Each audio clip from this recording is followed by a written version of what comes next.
One day, everything looks dead. Everything looks like it's still in the cold, wintry grip of the cold season. It doesn't look like life would even be possible. And then in a matter of 1 or 2 days, we say spring has sprung. And everywhere you look, there was once death, now it's life. Everything was dark, now it's bright green and beautiful and putting forth new shoots and new flowers and blossoms, and the world changes overnight. Well, now, what does this have to do with deliberative dialogue? It means that in the beginning, the teaching has to be in a form of monologue. Because in the beginning of this thing, only one man knew anything to say.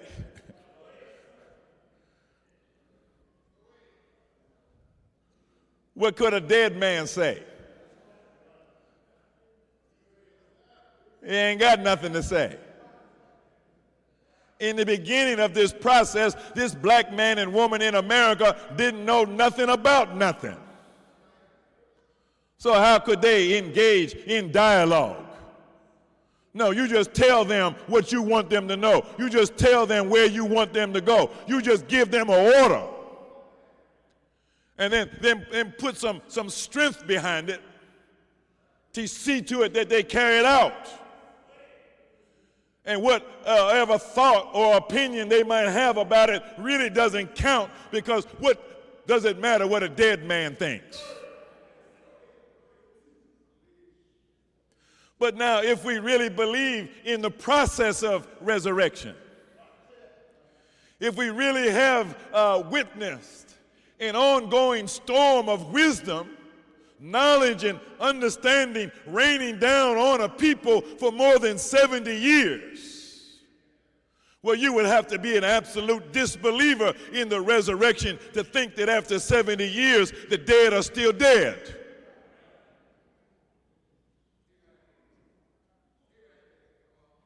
Just because some of them might still look dead. But if you look a little closer, you'll see signs of life. A little bud here, a little shoot there, a little flower there. Signs of life that the heavens have rained down supreme wisdom on a dead people, and now they are stirring and they are swelling with that great wisdom that has been imparted to them. So now the teaching can shift into another paradigm, away from monologue into dialogue. See, Allah says in the Holy Quran, call on me and I will answer you. And so he goes on to say, and he who disdains my favor will enter into hell abased. Well, yes, this is prayer. This is the duty of all Muslims, is to engage in prayer service, to render a prayer unto Allah at least 5 times a day. And he doesn't leave it to us to invent a prayer. He gives us the words of the prayer that we're supposed to say. And you should always do that. But then after being engaged in the dialogue of prayer in a very formal way, then we get to a point, as the Bible says, pray constantly and faint not. For the truly righteous person is not only praying at the 5 designated times of the day, but the truly righteous person is in constant dialogue with God. Constant conversation with the God. Constant questioning and answering with the God. And the God says, call on me and I will answer you. Because no matter how insignificant you might look to yourself, you are not insignificant to God. He wants to hear from you. He wants you to call on him. He wants to engage you in conversation. He wants to engage you in dialogue, because through that dialogue, he can elevate you to that station that he has in mind for you.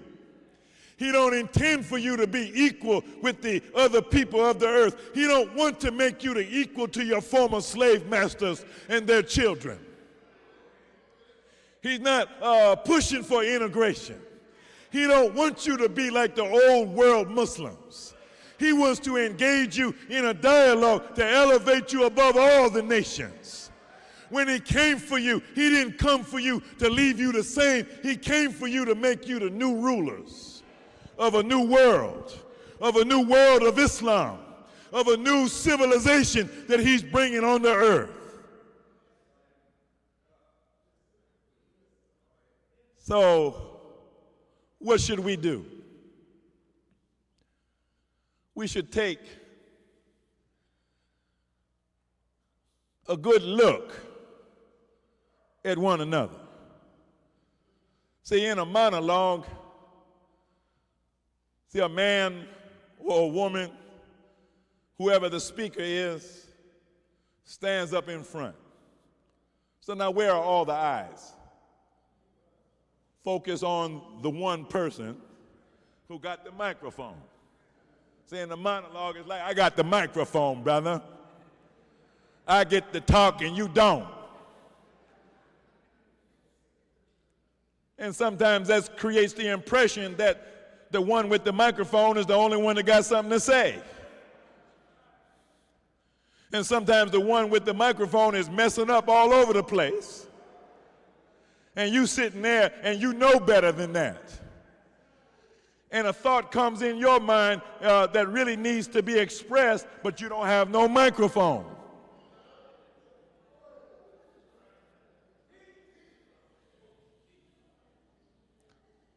So we got to take another look at one another. Look at one another.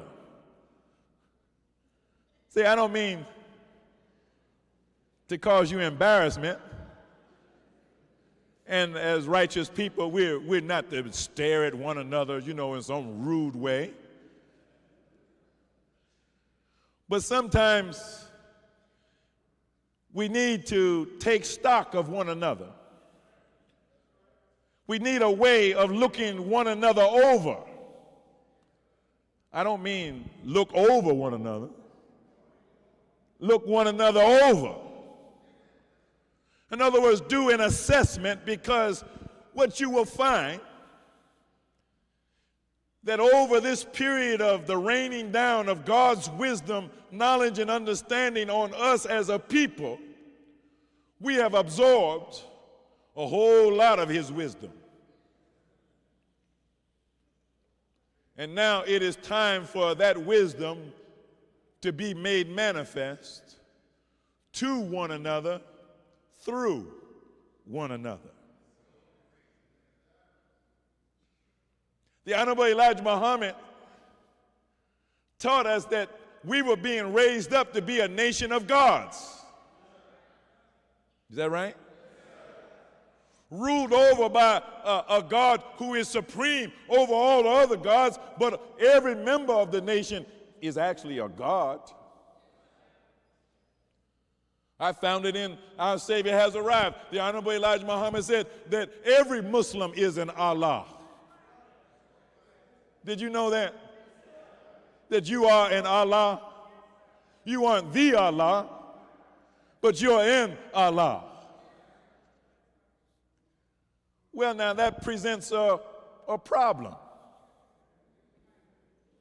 a divine dilemma.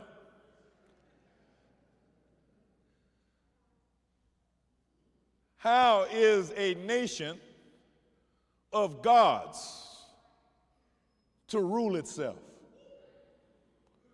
without any God overruling another God, abridging the rights and the privileges, or ignoring the wisdom of any of the gods?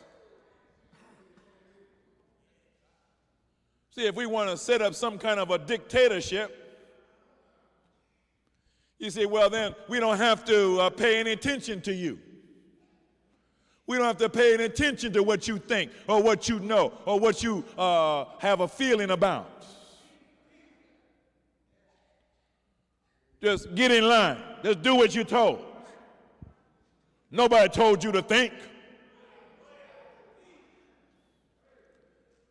See, that's disrespectful of people. That's disrespectful of who and what people really are. They really are gods. And so they have to be handled in a way that is considerate of the true nature of who and what they are. It's like your children. When they're very, very young, you can't give them liberties. Is that right? You got to keep an iron grip on them because they're young and foolish.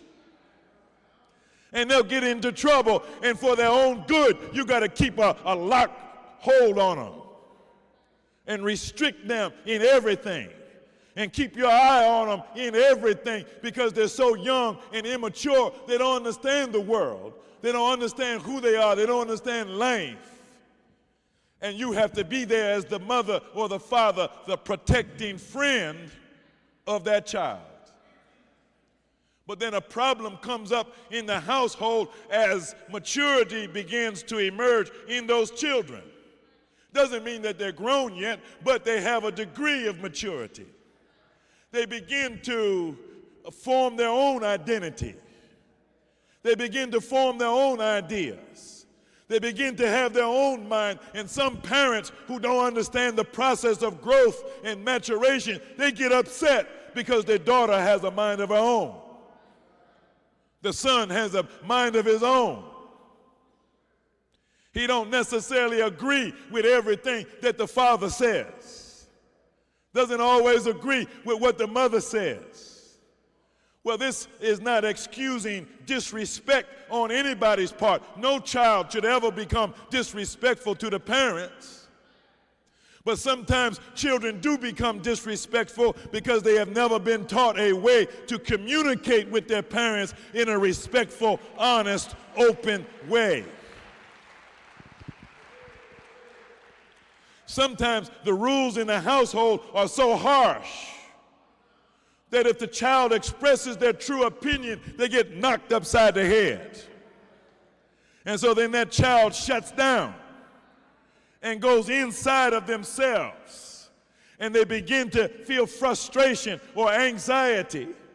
And they begin to harbor resentment against the parents because they're not given a free, open way of expressing themselves, of being their own person, of developing into the way that God has created them to be. Are you following what I'm saying? See, it can happen in churches that way too. It can happen in schools. It can happen in mosques. It can happen in all the institutions in society where it is set up in such a way that is suppressive and oppressive to the natural growth and development of people. And oftentimes, those in leadership, those in charge, why are they doing that? Because they're concerned about control. They're concerned about security. They're concerned about everything being orderly. Nobody wants confusion. Nobody wants conflict. But on the other hand, if you suppress the natural growth and talent and creativity in people, then you are hurting yourself in the long run because you don't get the benefit of what each member of that society has to offer.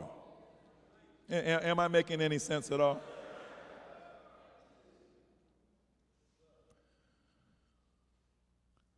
That's why deliberative dialogue is so important. It is the means by which we can all get along and express ourselves with freedom, justice, and equality without a fight breaking out. See, look around at one another again. Really look. See that sister? See that brother? See, look all around the room. Look all around the nation. Maybe one of these days we'll have the technology so we'll be able to see every mosque, every study group around the nation, around the world. We'll be able to see all of our people. Now let me ask you a question now that you've looked at one another again. What do you see when you gaze upon your brother or your sister? See, in one sense, if you're seeing with the eyesight of God, you're seeing another aspect of yourself. When you look at your brother or your sister, you're looking at someone that you probably, under these circumstances that we're living, the real circumstances under which we're living right now, you're looking at someone that you hardly know. And some of us have been coming to a mosque or a school or a church. We live in a neighborhood, in an apartment building, and we see people, and we've been seeing them every day for years and years and years. But do we know them?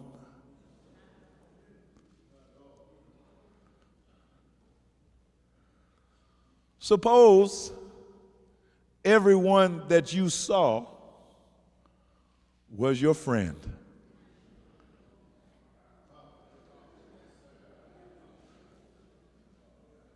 See, that's what you warned your children against. Everybody out there ain't your friend. It was in the nature of the child to think that everyone in the world is my friend. But in this wicked world, nothing could be further from the truth. As a matter of fact, sometimes you have to be so protective of your children and yourself that you carry yourself like nobody's my friend. I don't trust nobody. Matter of fact, some Negroes have been heard to say, I don't like nobody and don't nobody like me.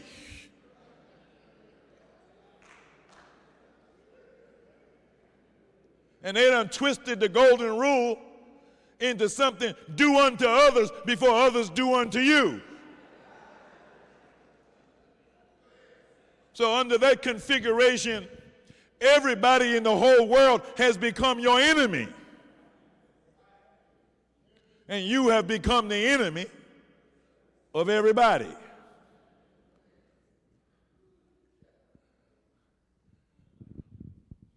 And we feel maybe that that's just the way it is.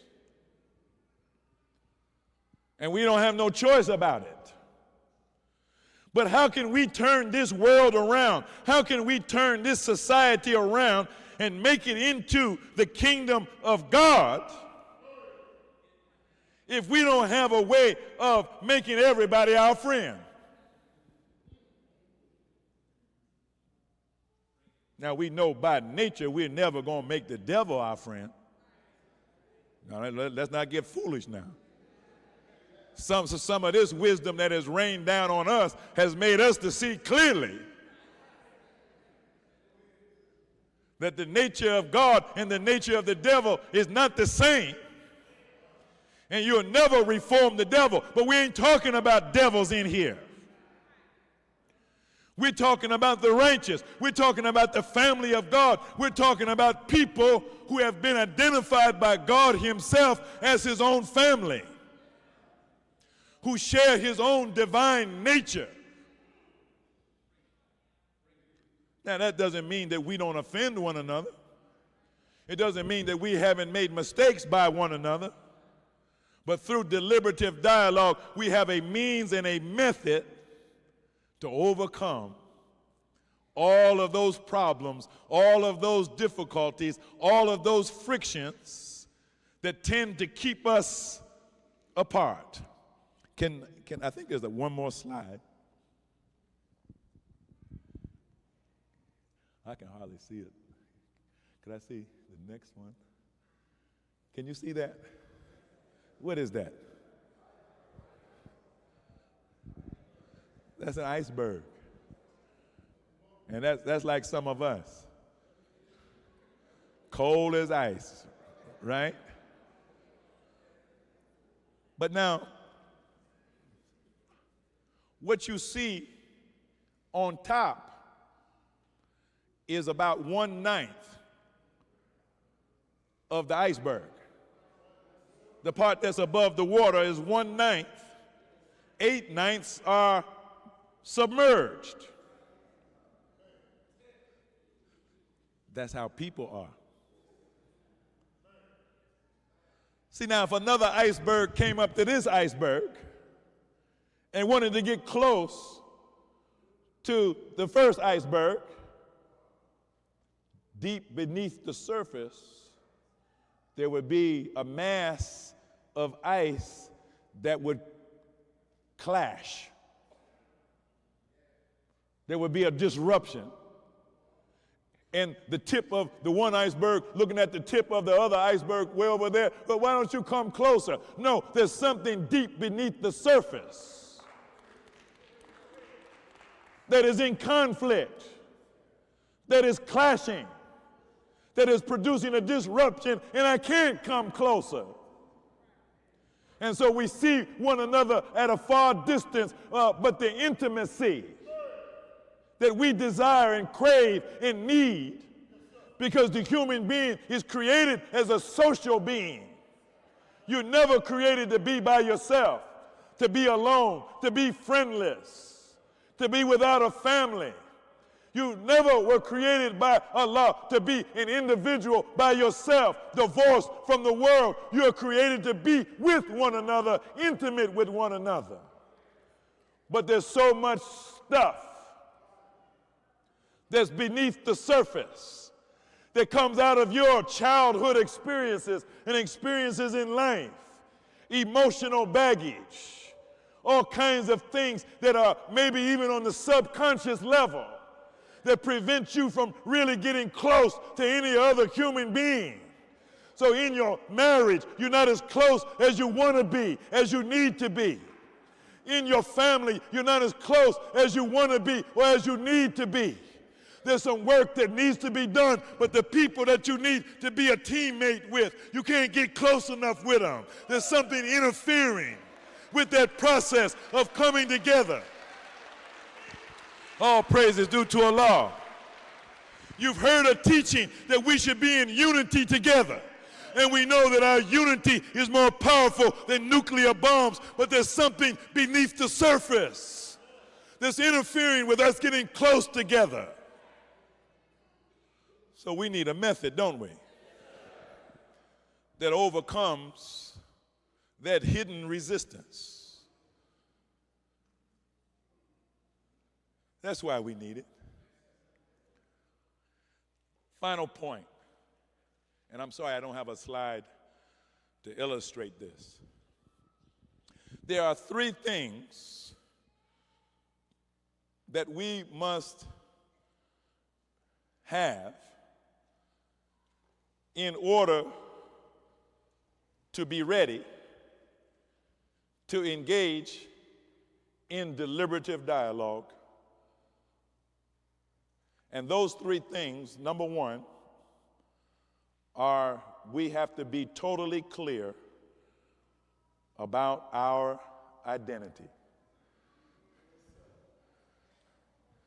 See, your image, your reputation, your title is not your true identity.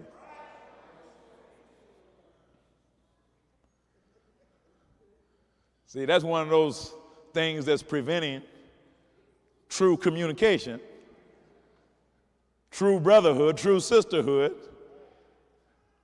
You aren't clear about your identity. That's why God himself had to come and tell us who we are. Who is the original man? The original man is the Asiatic black man, the maker, the owner, the cream of the planet Earth, the God of the universe. That's your true identity. Your true title is Muslim. You are of the righteous people. So you have to work on that now, because otherwise that's just a surface teaching.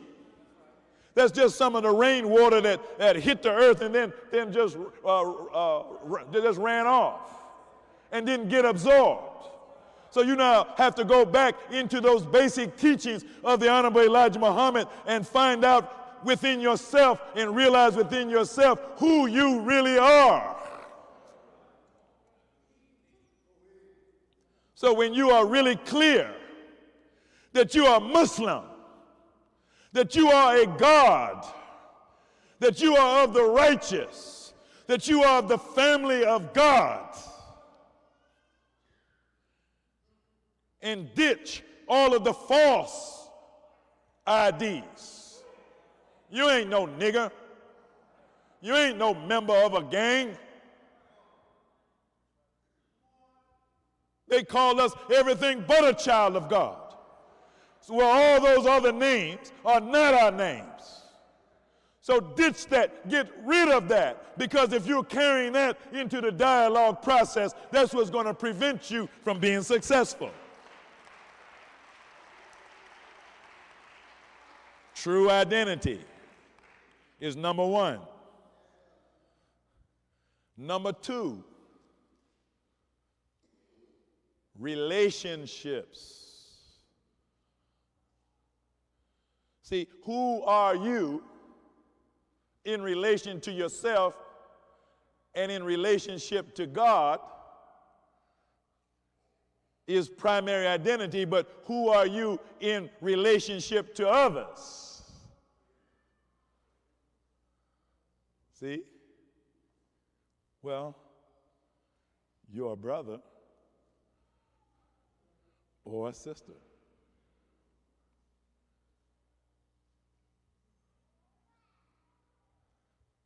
What governs the relationship between brothers and sisters?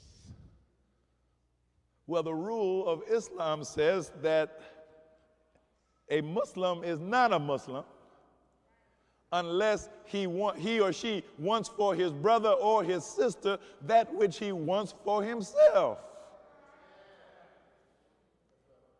See, that's like the golden rule that we learned in the church. Do unto others as you would have others do unto you. That's the kind of relationships that you want to have. You want to be a brother among brothers. You want to be a sister among sisters. Or do you? Or do you want to be an overlord?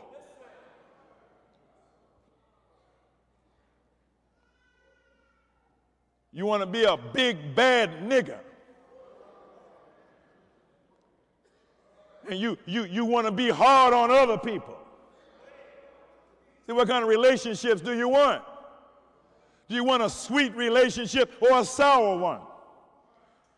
Do you like honey or do you like salt and vinegar? See, what kind of relationship? Well, if we agree that we must be brothers and we must be sisters and we must be nice and good and respectful, that we must acknowledge one another, and we must bow to one another and be in submission to the righteousness of one another, and be conscious of the needs of one another, and be helpful to one another. That's the kind of relationship that we want to have, that is mutually uplifting, mutually respectful. Then the third element is information, knowledge, learning. What must be done with information in a relationship? It must be shared. See, if you got a marriage and the husband got secrets that he won't tell his wife, see, what kind of marriage do you have? See, the hiding of information poisons the relationship. And it changes the identity. You see how that works?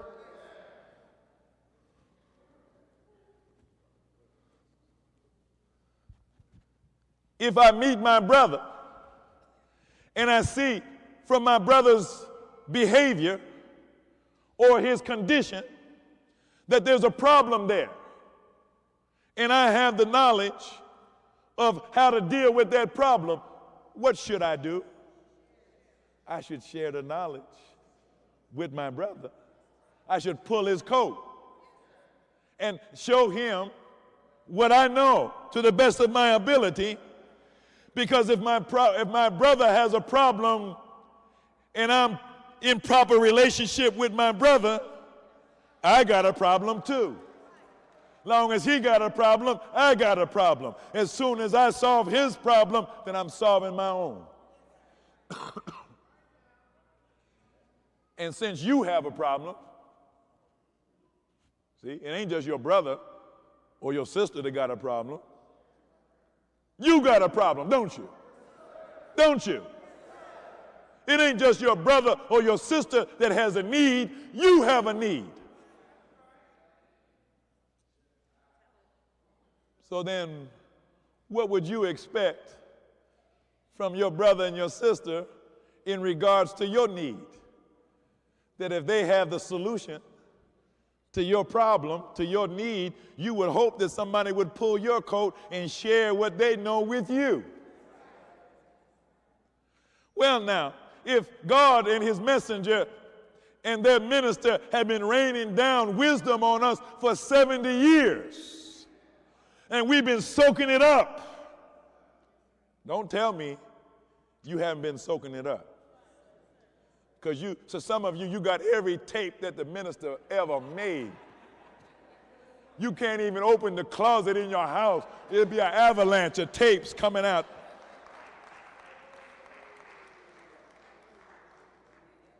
You go to work with the tape on. You come home with the tape on.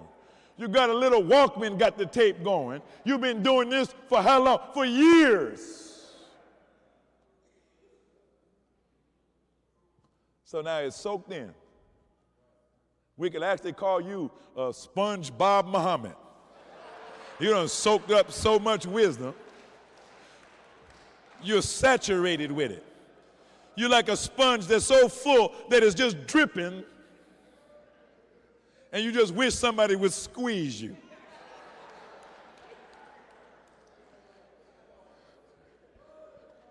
That's what deliberative dialogue is going to do. It's going to squeeze us. And when the process of dialogue squeezes us, guess what's going to come out?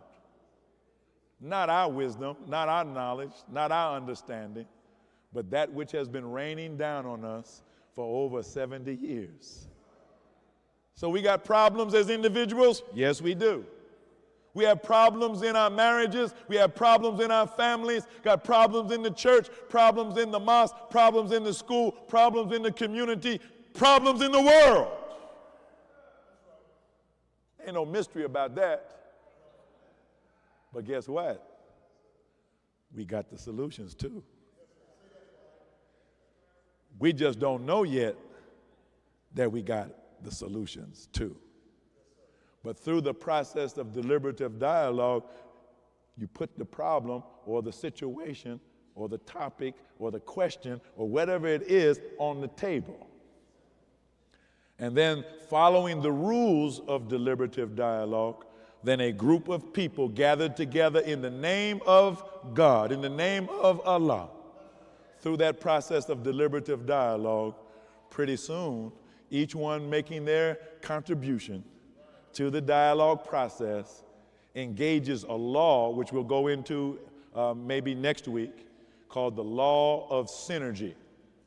Simply stated, the law of synergy means that the sum is equal to more, I'm sorry, I said it backwards. The whole is equal to more than the sum of the parts. The whole is equal to more than the sum of the parts. And so you bring your little bit of knowledge that don't look like much, you put it on the table. This one brings hers, he brings his, this one brings his, she brings hers, and it starts to build up. And then what ultimately results is something that no individual knew individually, but when they all put it together, boom, now a new principle of truth emerges. A higher level of understanding emerges, and what was once a problem now has a solution. Where there were separate minds, separate interests, separate purposes, now there is unity. Because when we can wrap our minds around a principle of truth and come to consensus on that truth, then we have removed all reasonable opposition. Now you have created a group that is no longer disparate and disunited. Now you have a group that has achieved consensus, and in the consensus, perfect unity. And when they make a decision to do something, to act on the basis of their consensus, now their action becomes invincible. Do you know what invincibility means? It's one of the characteristics of God. He is invincible. It doesn't mean that there couldn't be opposition to God, but whatever opposition there is will not stand. And so when a group of people unite on the basis of deliberative dialogue and arrive at consensus and take a decision and then take action on the basis of that consensus, they become invincible. They have nullified the possibility of defeat. They have nullified the possibility of lack of success. They have assured and guaranteed for themselves complete success and unlimited progress. All praise is due to Allah. So now, let me wrap up, and Brother Michael's going to come forward to give a brief introduction on the science of management, because it's one thing to come up with solutions. What you'll find in the dialogue process, that's easy, to come up with the solution in words. But now how do you translate words into effective action? That's the science of management. So you don't need one without the other, you need both. Now, for all of the believers who are becoming a part of this expanding, spreading circle of dialogue, we had a wonderful dialogue conference recently on the farm that you heard about. But there was a lot of preparation that the student laborers went through in order to qualify to be at the farm. And let's face it now, if you're going to be on the same page, you've got to go through the same preparation. If they went a certain way and it was successful, you got to go the same way, otherwise you won't be successful. You can't skip any steps. You got to go through the same thing. So if you go to the website, write this down, www.atonementcommission.com. That's atonementcommission.com.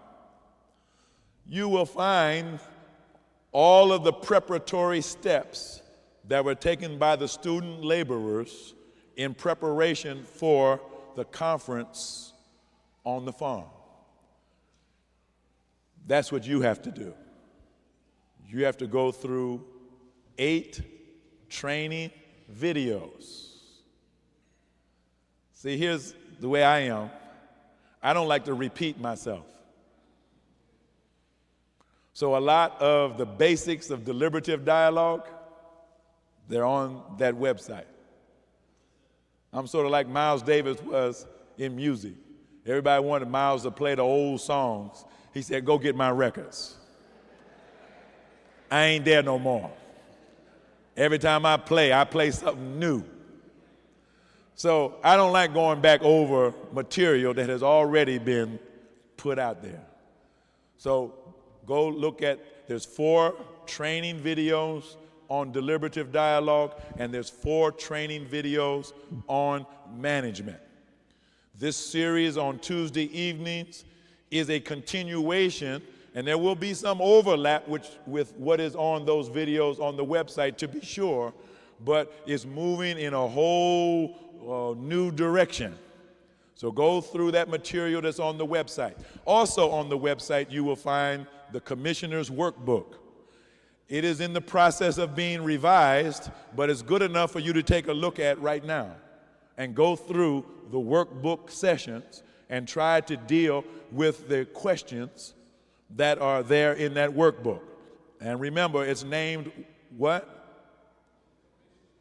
Workbook. Why is it called workbook?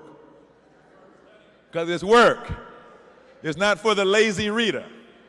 It's work. So approach it with that attitude that you're going to work. But what kind of work is it? It's divine work, and it's work that has to do with improving our Nation of Islam. You also find a brief manual on deliberative dialogue.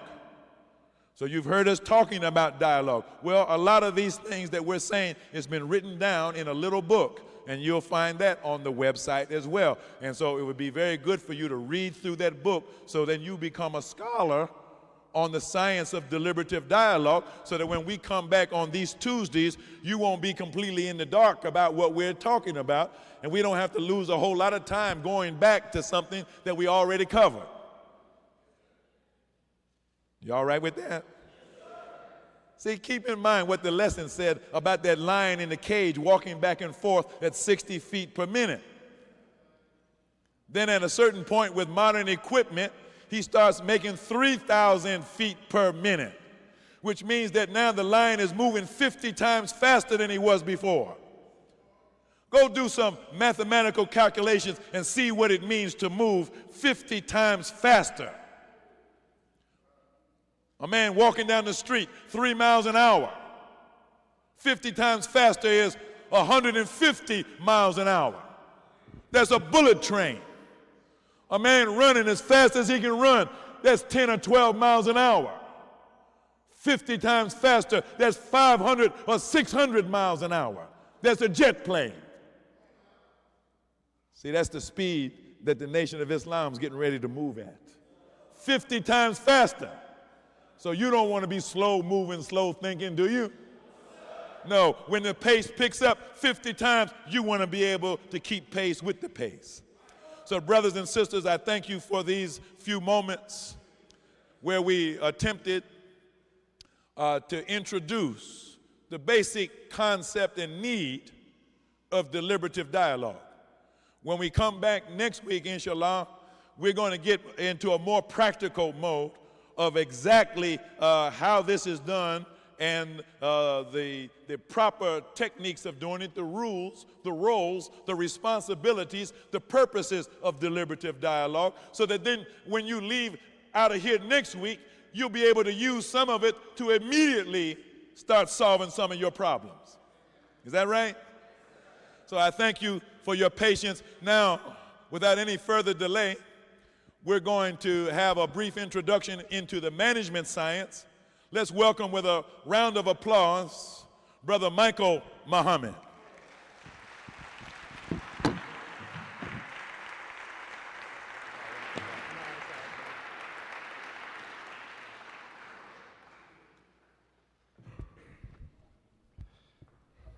Assalamu alaikum. In the name of Allah, the Beneficent, the Merciful, the All-Wise, the True and Living God, the Sender of all prophets, the Revealer of all truth. We thank Allah for His coming in the person of Master Farad Muhammad, and we thank Allah for raising from among us the most honorable Elijah Muhammad to serve as His messenger to us and our exalted Christ. And we thank them both for giving us a divine leader, teacher, and guide, and comforter, and reminder in the person of the Honorable Louis Farrakhan. And I greet you again. Assalamu alaikum. So brothers and sisters, this is a tough task.